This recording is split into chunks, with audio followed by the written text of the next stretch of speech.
আজকে বন্ধুরা রেসিপিতে নিয়ে চলে এসেছি, এই যে দেখতেই পাচ্ছেন ডালিয়া আর ছোলার ডাল দিয়ে খিচুড়ি করে দেখাবো কীভাবে বানাচ্ছি। আপনারা দেখুন, এই যে ভিজিয়ে রাখলাম ডালিয়াটাকে জল দিয়ে, আধা ঘন্টা ভিজিয়ে রাখবো।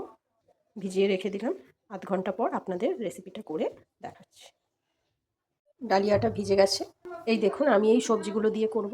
আপনারা চাইলে এতে অনেক কিছুই সবজি দিতে পারেন, আমার কাছে এইগুলো ছিল, এইগুলো দিয়ে আজকে ডালিয়া করে দেখাচ্ছি।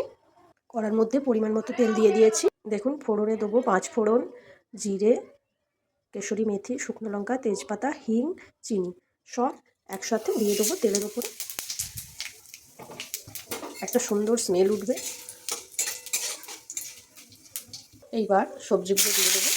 আপনাদের কাছে যা সবজি থাকবে তাই দেবেন। আমার কাছে ফুলকপি, আলু, সবজি ছিল, এইগুলোই করছি। এদিকে মশলাটা রেডি করে নেবো।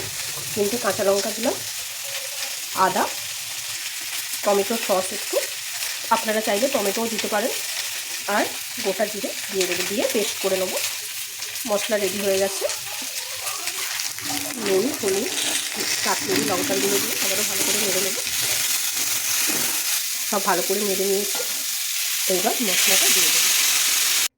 মশলা কষানো হয়ে গেছে, এইবার ডালিয়াটা দিয়ে দেবো।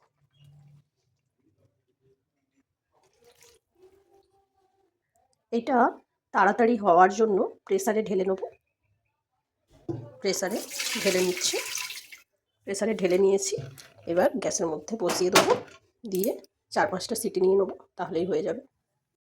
দেখুন খিচুড়ি রেডি। এইবার নামানোর আগে একটু ঘি দিয়ে দেবো।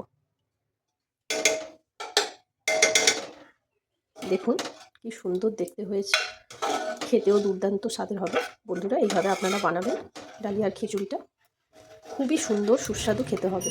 আমার রান্না যদি ভালো লাগে অবশ্যই লাইক, কমেন্ট, শেয়ার করে দেবেন, আর সাবস্ক্রাইব করতে ভুলবেন না কিন্তু বন্ধুরা।